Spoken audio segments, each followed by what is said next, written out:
Seorang ibu tua muncul di depan rumah mewah putrinya, hanya untuk ditolak dan disakiti, seolah ia tak pernah ada. Di balik senyum gemerlap sang anak, tersembunyi sebuah kebohongan berlapis. Tapi saat satu rekaman bocor ke publik, semua kebohongan mulai runtuh. Apa yang terjadi selanjutnya? Sebelum memulai kisahnya, jangan lupa klik subscribe dan tuliskan di kolom komentar dari kota mana kalian menonton. Namaku Sulastri, atau lebih dikenal sebagai Bu Lastri, di lingkungan Antapani, Bandung. Aku tinggal di rumah petak yang sederhana, menjadikannya pulau hening di tengah hiruk-pikuk kota. Pusat ketenangan dan simbol keteguhan hati di rumah ini adalah pohon jeruk yang menjulang tinggi di halaman belakang, yang aromanya telah menjadi parfum eksklusif rumah kami. Pohon ini bukan sekadar tanaman, ia adalah pengingat nyata tentang harapan, terutama saat angin pagi membawa aroma wangi buah ranum yang manis dan sedikit getir, seperti memori yang indah sekaligus menyakitkan. Kisah pohon jeruk itu berawal 15 tahun silam, setelah suamiku, Darto, meninggal dunia. Untuk melawan duka dan kehampaan, aku menanam biji jeruk terakhir yang kami makan bersama, menjadikannya simbol optimisme yang memaksa untuk terus berakar. Darto, seorang guru matematika yang sederhana, meninggalkan prinsip bahwa kejujuran adalah kekayaan abadi yang kemudian menjadi mantraku dalam merawat pohon itu. Aku merawatnya dengan disiplin, memberinya kompos dan menyiramnya setiap hari, seolah memberikan air kehidupan pada jiwaku sendiri. Pohon itu tumbuh diam-diam, menjadi satu-satunya jangkar di kehidupanku yang sepi, dan saksi bisu dari tahun-tahun kesunyian. Memetik buahnya yang warnanya jingga hangat, selalu membangkitkan kenangan manis akan putriku, Nadia. Kenangan itu manis, tetapi segera ia berbenturan dengan realitas hari ini. Aku bangun dengan satu niat yang membakar, mengunjungi Nadia. Bukan untuk meminta apapun, hanya ingin melihatnya, menyapa, dan membawa jeruk manis itu. Sebuah jembatan kecil yang terbuat dari kenangan masa kecil yang mungkin ia rindukan. Nadia kini telah menjelma menjadi sosok yang asing. Ia adalah Nadia Anggraini, pengusaha sukses, pemilik sebuah yayasan besar bernama Matahari Harapan, dan ikon perempuan mandiri. Wajahnya terpampang di sampul majalah bisnis dan billboard besar di sepanjang jalan protokol kota. Citra yang ia bangun di mata publik adalah seorang perempuan kuat yang bangkit dari kesepian dan kemiskinan. Aku bangga, tentu saja, seorang ibu mana yang tidak bangga melihat anaknya mencapai puncak. Namun di saat yang sama, aku bingung dan merasa ada sesuatu yang hampa dalam setiap kisah perjuangan yang ia bagikan. Ia tak pernah menyebut namaku. Kisahnya selalu dimulai dari titik yang gelap, yang seolah-olah aku, ibunya, tidak pernah ada di sana untuk menyalakan lilin. Perlu kupahami, perpisahan di antara kami bukanlah takdir, juga bukan karena jarak geografis, sebab kami masih berada di kota yang sama. Perpisahan ini adalah keputusan yang sepenuhnya diambil oleh Nadia ketika ia mulai meraih puncak kesuksesan. Ia memilih untuk memutuskan ikatan karena citra kesederhanaanku, latar belakangku yang biasa, dan perjuangan kami yang keras dianggap sebagai aib dan penghalang bagi citra self-made yang sempurna itu. Aku harus memutar kembali kenangan. Saat Nadia masih kuliah, kami tidak punya uang untuk biaya semester, dan Nadia menangis di malam hari. Darto sudah tiada. Aku harus mencari cara. Aku menjual beberapa perhiasan Darto yang kusimpan di laci, dan aku mulai membuat kue-kue tradisional di malam hari yang kemudian kujual di pasar pagi. Tanganku bengkak, punggungku sakit, tetapi aku selalu memastikan Nadia tidak tahu betapa kerasnya aku bekerja. Aku berjalan kaki sejauh 3 kilometer ke pasar setiap pagi untuk menghemat ongkos angkot yang hanya beberapa ratus rupiah, demi bisa membelikan Nadia buku pelajaran yang ia butuhkan. Pengorbanan-pengorbanan kecil itu, yang kini ia klaim telah dilakukan oleh ibu yang sudah meninggal. Adalah fondasi yang kini ia hina. Aku mengenakan kebaya krem sederhana yang kusimpan di lemari. Warnanya sedikit pudar, tetapi masih terawat. Aku menyematkan bros kecil peninggalan almarhum suami, kupu-kupu kecil dari perak kusam, dengan tas anyaman di tangan, berisi jeruk-jeruk terbaik yang wanginya menenangkan. Aku naik angkot rute ke Dago Atas. Perjalanan itu adalah transisi dari satu dunia ke dunia lain. Dari rumah petak yang berdempetan, gang-gang sempit, dan suara pedagang keliling. Aku naik menuju kawasan perbukitan yang sunyi dan berkelas. Setiap tikungan yang kami lalui, ketegangan di dadaku semakin erat. Aku melihat wajahku di pantulan jendela angkot. Seorang perempuan tua dengan rambut beruban, tampak cemas, namun penuh tekad. Rumah Nadia, ketika akhirnya aku berdiri di hadapannya, terasa besar, dingin, dan mengancam, seperti istana modern yang dibuat dari kaca dan janji-janji palsu. Dindingnya berwarna putih bersih, tinggi menjulang, dan jendela-jendela kacanya memantulkan langit yang tak peduli. Pagar gerbangnya tebal, otomatis, dan di atasnya kamera keamanan kecil berkelip merah seperti mata seekor predator yang mengawasi. Aku sempat ragu. Kakiku terpaku di trotoar. Ini bukan lagi rumah seorang anak. Ini adalah markas besar kesuksesan yang asing. Namun, cinta seorang ibu, sebagaimana akarnya pohon jeruk, tidak mudah dicabut. Aku melangkah maju, memencet intercom dengan jari yang sedikit gemetar. Pintu gerbang terbuka dengan suara berderit yang halus. Aku melangkah pelan. Karpet rumput yang baru dipotong terasa empuk di bawah sandal jepitku, dan genggamanku pada kantong jeruk semakin erat. Aku berharap, dalam kebodohan seorang ibu, Nadia akan terkejut dan memelukku. Pintu utama rumah itu terbuka, dan aku nyaris tidak mengenali perempuan di ambang pintu. Nadia yang sekarang adalah personifikasi kesempurnaan. Ia mengenakan blazer putih bersih yang kaku, yang terasa seperti baju zirah. Bibirnya dipoles merah marun yang pekat, dan rambutnya tersisir licin, tanpa sehelai pun anak rambut yang lepas. Ia tampak seperti patung yang diukir dari es. Indah, namun tidak dapat disentuh. Aku merasakan aroma parfumnya, wangi yang mahal, asing, dan kuat, menusuk hidungku, menenggelamkan aroma jeruk yang manis di kantongku. Kontras, aroma itu adalah metafora sempurna. Namun, di balik lapisan kosmetik, aku melihat kilasan. Matanya, mata yang dulu serupa dengan mataku, memancarkan ketakutan sepersekian detik, yang dengan cepat bertransformasi menjadi ekspresi jijik dan panik. Ia melihatku, dan ia melihat bahaya. "Mama ngapain kesini?" Suaranya menusuk, tajam dan dingin. "Kenapa nggak telepon dulu? Mama nggak boleh ada di sini sekarang. Ini waktunya press conference yayasan." Aku mencoba menjelaskan. "Nak, Mama cuma mau kasih jeruk. Mama rindu." Aku mengangkat kantong jeruk sedikit, berharap gerakan sederhana itu akan mengingatkannya pada masa kecil. Tapi ia memotongku dengan gerakan tangan yang cepat, seolah aku adalah pengemis yang harus segera diusir. "Mau hancurin karier aku?" Mama tahu, di dalam ada media dan investor penting. Mereka percaya aku anak yatim. Mereka percaya ibu aku udah meninggal sejak aku kecil. Desisnya, suaranya kini direndahkan, tetapi penuh ancaman. Kalimatnya menghantamku seperti godam dingin. Itu adalah pembunuhan karakter yang nyata. Ia telah membunuhku dalam cerita hidupnya sendiri. Ia menatapku, seolah aku adalah noda kotor pada taplak meja putih yang harus segera diseka dan dibuang.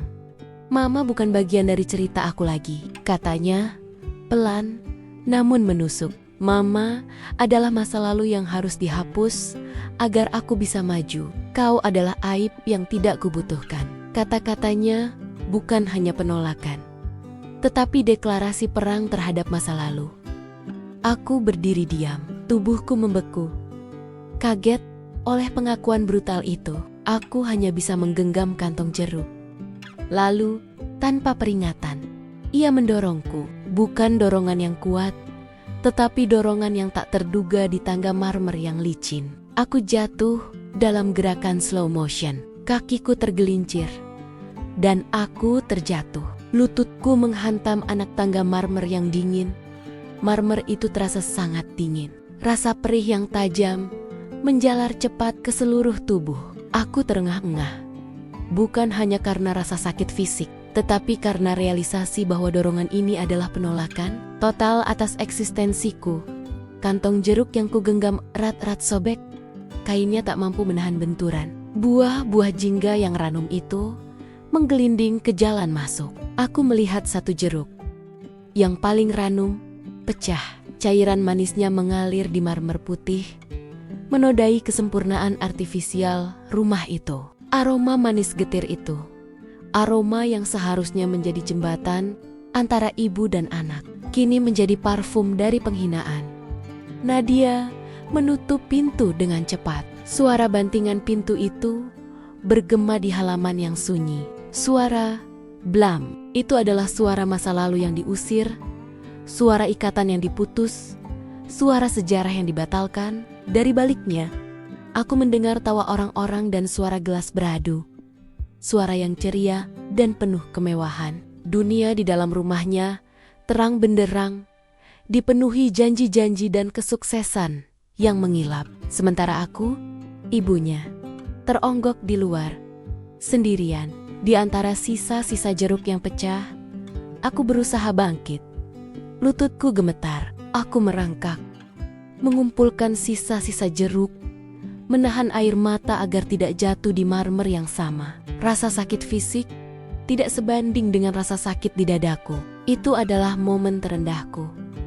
Aku bergerak cepat, bersembunyi di balik pilar besar di dekat gerbang.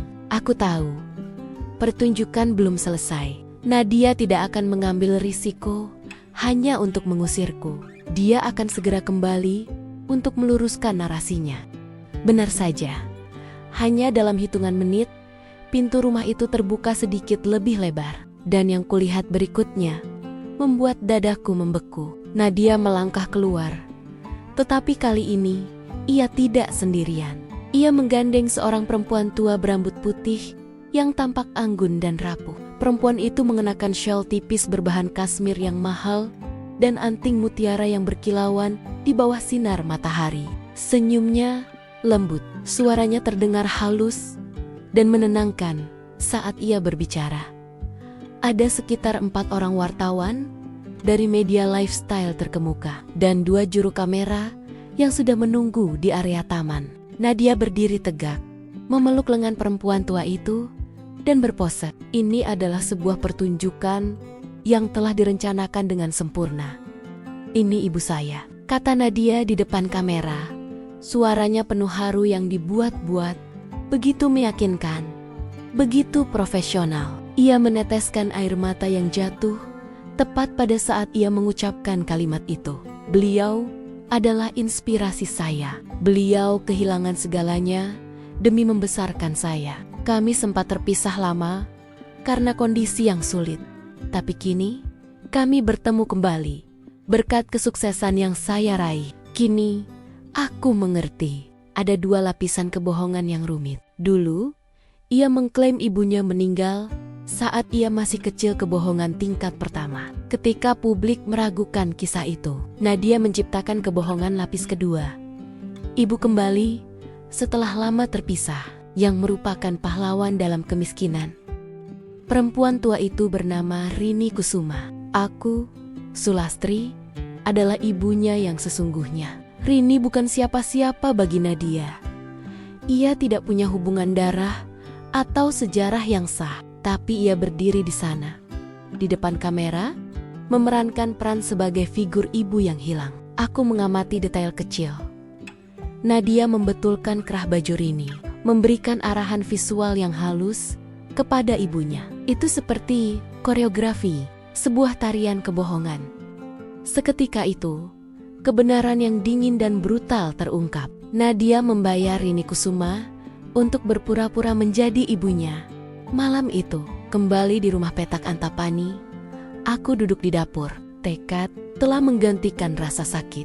Aku membuka lemari tua dan mengeluarkan kaleng biskuit kuno yang menjadi brankas kenangan kami.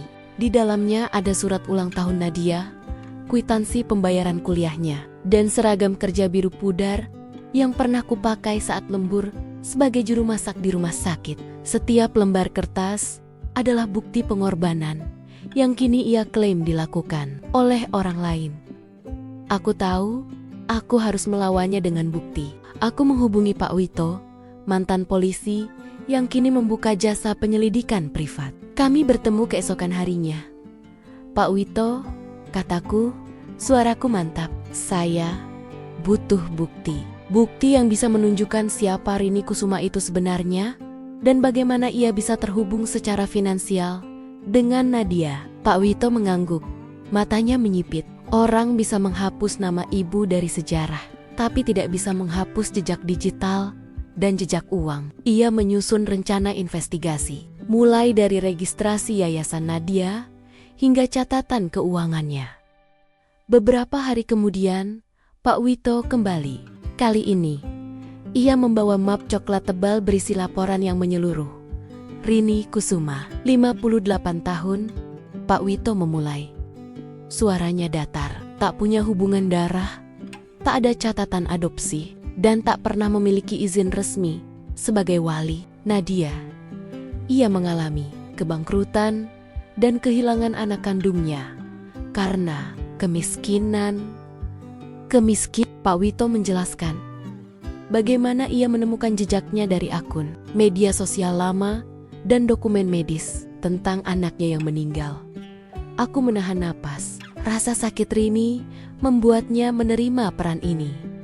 Pak Wito melanjutkan laporannya. Dan ini yang paling vital. Bu, kami menemukan serangkaian transfer dana yang rutin dan besar dari rekening yayasan Matahari Harapan milik Nadia ke rekening pribadi Rini Kusuma. Jumlahnya mencapai ratusan juta rupiah per bulan, setara dengan gaji eksekutif tinggi. Keterangan transaksinya, konsultan media dan jasa penasehat publik. Bukti-bukti ini diserahkan dalam bentuk cetakan tebal adalah amunisiku. Itu adalah bukti yang tak terbantahkan. Nadia bukan hanya berbohong tentang ibunya, ia menggunakan dana yayasan yang seharusnya untuk amal untuk membiayai kebohongan itu. Ini adalah pengkhianatan ganda. Setelah diskusi panjang, dengan hati yang berat, aku memberikan izin kepada Pak Wito untuk membocorkan bukti ini ke beberapa wartawan investigatif terpercaya. Aku harus melakukan ini untuk menghentikan kebohongan yang telah merusak banyak orang, termasuk Nadia sendiri. Keputusan untuk membocorkan bukti itu terasa seperti menekan tombol penghancur. Aku melakukannya demi menjunjung tinggi prinsip Darto. Kejujuran adalah satu-satunya kekayaan yang abadi. Kejadian di gerbang rumah Nadia tak lama kemudian menemukan jalannya ke publik. Cuplikan video buram dari kamera tetangga menunjukkan seorang perempuan tua didorong dari tangga dan kantongnya yang berisi buah-buahan pecah segera bocor ke media sosial. Video itu menyebar seperti api, memperkuat narasi bahwa Bulastri adalah korban dari kekejaman dan ambisi anaknya. Judul berita online meledak. Ibu kandung diduga ditolak dan didorong pengusaha sukses. Skandal citra yayasan di balik pintu mewah. Orang-orang marah. Hashtag ibu sebenarnya menjadi trending topik nasional dalam hitungan jam. Publik yang selama ini mengagumi kisah inspiratif Nadia merasa dikhianati dan dimanipulasi. Krisis itu berkembang dengan kecepatan yang mengerikan. Sponsor-sponsor besar yang sensitif terhadap sentimen publik mulai mundur satu persatu. Iklan-iklan di billboard yang memajang wajah Nadia dicopot dalam semalam, meninggalkan papan kosong yang terasa seperti simbol kehampaan. Saham perusahaan Nadia anjlok drastis ke titik terendah. Media menyebutnya pendiri yayasan yang membangun karier dari kebohongan dan membuang akarnya sendiri. Kantor-kantornya ditutup, karyawannya demo menuntut gaji yang tertunda, dan tuntutan hukum mulai bermunculan. Nadia mencoba mengelak. Ia mengadakan konferensi pers mendadak. Wajahnya pucat, tetapi masih mempertahankan senyum profesional yang dingin. Ia menyebut semua ini kesalahpahaman yang disebabkan oleh perempuan yang memiliki gangguan mental yang mencoba memanfaatkan ketenarannya. Ia tidak pernah menyebut namaku. Ia hanya menyebutku sebagai perempuan itu dengan nada jijik yang sama seperti saat ia mendorongku. Aku menonton sepotong berita di televisi tetangga. Wajah Nadia yang tegang, matanya yang melirik ke kanan dan kiri, semua menunjukkan ketidakjujuran.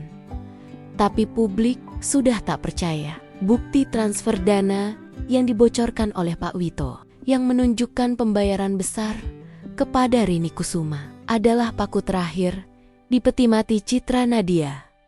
Sosok ibu palsu yang ia ciptakan telah menjadi bumerang terbesarnya. Orang-orang mulai menuntut penyelidikan hukum terhadap yayasannya.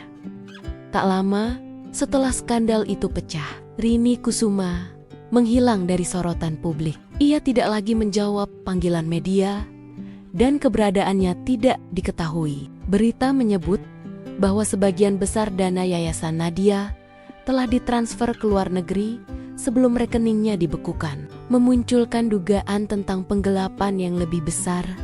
Suatu sore, saat aku sedang menyiram pohon jeruk, seorang kurir mengantarkan sebuah amplop tipis. Di dalamnya ada surat yang ditulis tangan. Tulisan tangannya tampak rapuh, tetapi kalimatnya tegas. Itu dari Rini Kusuma. Aku duduk di teras, di bangku kayu itu, membaca surat itu perlahan, ditemani angin sore dan aroma bunga jeruk yang baru mekar. Kepada Ibu Sulastri yang mulia, tulisnya.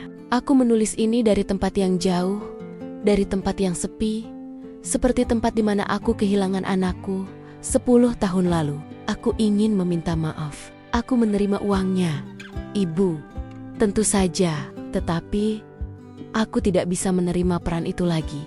Kau, dengan tanganmu yang kasar karena bekerja, yang penuh bekas luka dari perjuangan, jauh lebih pantas mendapatkannya. Kau yang berhak dipanggil ibu. Aku berhenti sejenak, menelan gumpalan di tenggorokan. Rini, seorang ibu yang gagal menyelamatkan anaknya dan kini gagal dalam peran palsunya. Melihatku sebagai sesuatu yang nyata, sesuatu yang kokoh, Nadia memberiku skrip.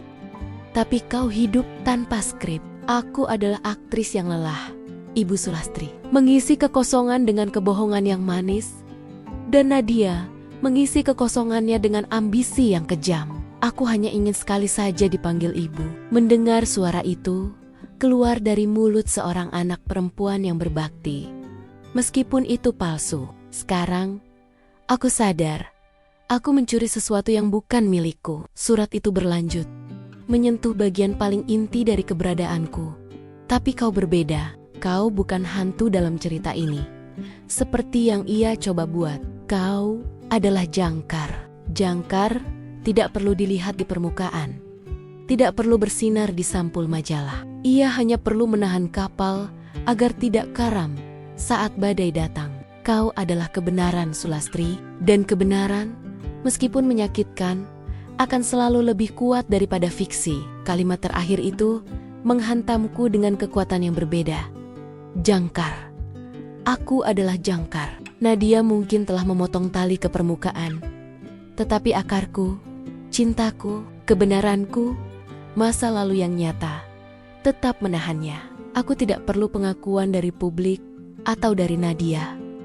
Aku melipat surat itu, menyimpannya di kaleng biskuit. Rasanya hening, tetapi damai. Aku tahu, kebohongan itu akhirnya runtuh oleh dirinya sendiri.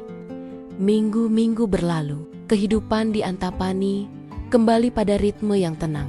Aku, Bulastri, kembali ke rutinitas yang kusayangi. Aku menyapu halaman dengan sapu lidi tua, menyeduh teh melati hangat, dan berbagi jeruk manis dari pohonku dengan anak-anak tetangga yang tertawa riang. Sapaan tulus mereka terasa lebih berharga daripada semua gelar kehormatan yang pernah Nadia terima.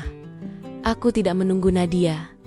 Aku tidak lagi mencari pintu gerbang yang pernah tertutup di wajahku. Karena pintu itu kini terasa seperti penjara yang terbuat dari kebohongan. Aku tahu ia telah jatuh. Dan aku tahu ia akan harus membangun kembali hidupnya dari puing-puing, menghadapi konsekuensi hukum dan moral dari tindakannya. Ia harus melakukannya sendirian. Pohon jeruk itu kini jauh lebih besar dari sebelumnya. Batangnya menebal, daunnya lebat, dan buahnya semakin banyak. Aku duduk di bawahnya. Di bangku kayu itu, menyentuh tanah di sekitarnya. Tanah itu lembab, gembur, dan kaya berkat kompos yang kubuat dari sisa-sisa kehidupan sehari-hari. Pohon ini kini menjulang, memberikan keteduhan. Akarnya terlihat mencengkeram kuat di permukaan tanah. Aku menyadari, aku tidak pernah butuh approval dari Nadia. Aku tidak butuh panggung atau billboard untuk membuktikan nilai diriku. Aku adalah Sulastri, Bulastri, ibu dari Nadia. Jangkar dari kisah nyata yang pahit dan manis. Aku adalah pohon itu. Aku tidak tumbang. Meskipun badai kesuksesan, Nadia berusaha menumbangkanku. Nadia mungkin berhasil menghapus namaku dari kisah publiknya. Tetapi ia tidak pernah bisa menghapus kenyataan bahwa aku adalah akarnya. Fondasi dari mana ia pertama kali tumbuh. Aku bukan bayangan dalam kisah orang lain. Aku adalah kenyataan yang berdiri tegak. Kebenaran yang hidup dan bernapas, terbukti dalam setiap lingkaran tahun di batang pohon jeruk itu. Aku akan terus menyiram pohon ini, merawat tanah ini, karena kebenaran, sama seperti pohon, akan selalu menemukan cara untuk tumbuh kembali, bahkan setelah dipangkas habis-habisan.